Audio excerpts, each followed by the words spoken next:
बुशरा भट्ट साहिबा, आपके वक्त का बहुत शुक्रिया। सफारती महाज पर जो हमारा वफ्द गया था उसका आप हिस्सा थी। बिलावल भुट्टो जरदारी साहब की जो ज़ेरे सरपरस्ती और कामयाबियों के झंडे गाड़ने के बाद ये वफ्द जो है पाकिस्तान वापस लौटा है, इस पर आपको मुबारकबाद भी देंगे। और ये जो आज की जो जंगबंदी हुई है इस पर आप क्या कॉमेंट करेंगे? Thank you so much for giving me this opportunity. और मेरा ख्याल है कि मुझे तो ऐसे लगा है कि एक डेजा वू वाली फीलिंग है, because exactly this is what we faced, exactly this was what a narrative was. India का हम पे एक्यूजेशंस, फिर हम पे वार, और उसके बावजूद हमने जंग में अपनी जो स्ट्रेंथ थी आर्म्ड फोर्सेस में, दे शोड दैट। और उसके बाद सीज फायर। और अगर आप देखें तो यही ट्रेंड, यही सब सीक्वेंस यहाँ पे भी हुआ है। इजराइल का ईरान के ऊपर जो accusation and then attack, and then उसके बाद मुंह की खानी पड़ी, और फिर जो है they had to go for the ceasefire.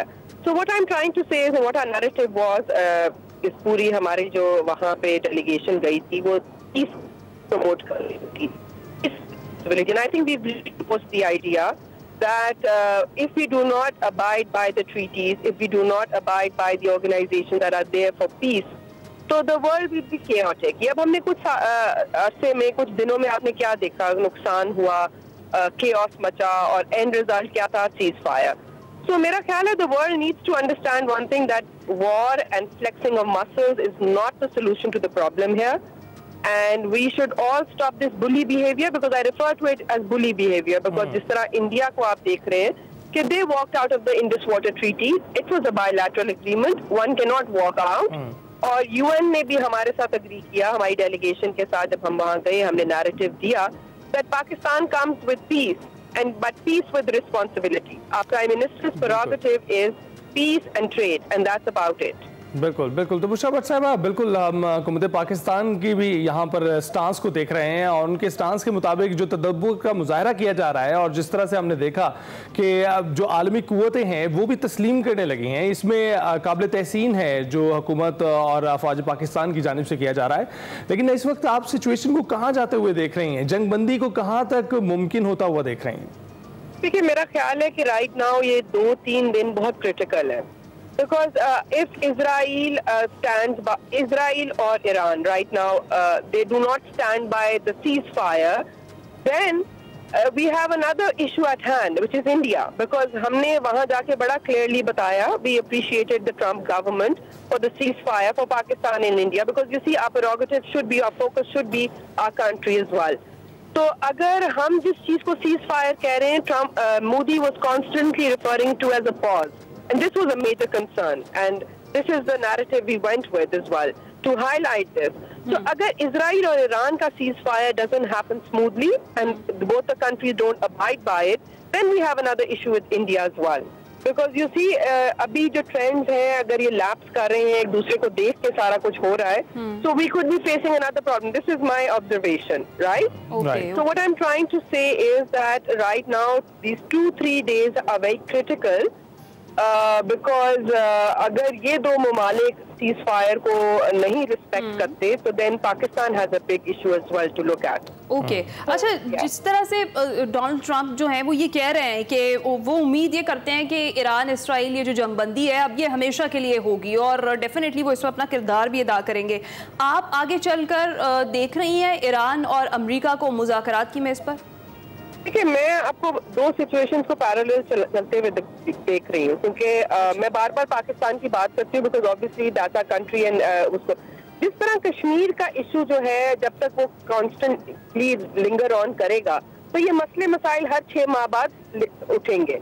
उसी तरह ईरान और इसराइल के जो मसले हैं, if they keep on lingering on, yes, ideal situation में they need to sit on table and they need a mediate these issues, right? Right. उसी तरह पाकिस्तान इंडिया में जब तक इंडस वाटर का मसला नहीं हल होगा, इंडस वाटर ट्रीटी को अबाइड नहीं किया जाएगा, कश्मीर का मसला हल नहीं होगा, तो हम आए दिन 6-6 माह के गैप पे इस तरह की हम जो है, क्योंकि आप एक बात याद करें, बड़े उसमें टोन में वो इनको आपस में किया था relate, Modi and Netanyahu, personality is the same. अब आप देखें कि एक बात हो रही है कि जी वो कह रहे हैं कि कोई जान नहीं गई, the most important problem that we faced during the war India Pakistan वाली में भी was misinformation and disinformation.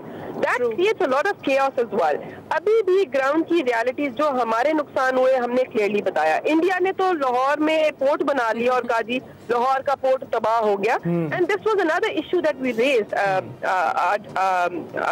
जो कि जी हम लोग ने जंग को तो फेस किया, बट मिस इन्फॉर्मेशन और disinformation was another fight that we had to fight. बिल्कुल ऐसा ही है. तो मुशा भट्ट साहिबा, अभी आप इंडिया के किरदार को कैसे देख रही हैं? ये जो खामोशी है, जो कह रहे हैं कि ऑपरेशन सिंदूर इस वक्त भी जारी है, जिसका हम इंतजार ही कर रहे हैं, और इस वक्त आपको लगता है दुनिया जो है किसी और जंग की मुतहम्मिल हो सकती है और उस पर इंडिया का ये स्टांस बरकरार रहना कैसे देख रहे हैं? मेरा ख्याल है कि अब जो चेंज ऑफ इवेंट्स हुए हैं और जिसमें मेरी नजर में ट्रंप को भी नाकामी का सामना करना पड़ा है by bombing and talking about change of regime, and the next minute you talk about ceasefire when you see that Iran is not slowing down. इन लोगों ने जिस तरह इंडिया ने पाकिस्तान को इजी ले लिया, मतलब in a very slang language, they thought that Pakistan is not capable enough. उसी तरह आई थिंक ईरान को भी they took Iran lightly. But Iran की जो अप्रोच हमने देखी है, इट वेंट ऑल आउट. मतलब कि जिस तरह अमेरिका के अटैक के बाद जिस तरह उन्होंने दोहा पे किया है और उनकी बेसिस को उड़ाना शुरू कर दिया, अब वहाँ कितना नुकसान हुआ उसके ऊपर भी ढकी छुपी. ये कैसे हो सकता है कि वहाँ पे कोई जानी नुकसान ना हुआ हो? अब इस चीज को हटाना, शर्मिंदा होना और अपने वो करना, तो मुझे ऐसे लगता है कि right now this is a clear-cut message to India as well, because Indian army understands that Pakistani Air Force, Pakistani Armed Force is way better than Indian, right? So I think a second attack, ये वो कहते हैं ना गीदर भक्तियाँ, egoistic comments, because India, Modi is facing a lot of criticism within the government, within its own country right now. So I think most probably it's more of false allegations, false वो कहते हैं ना bluffing. मेरा अपना अंदाजा ये है क्योंकि they right now their armed forces are not in a position to attack again. Exactly, right. Exactly, you're right. Yeah. Thank you so much.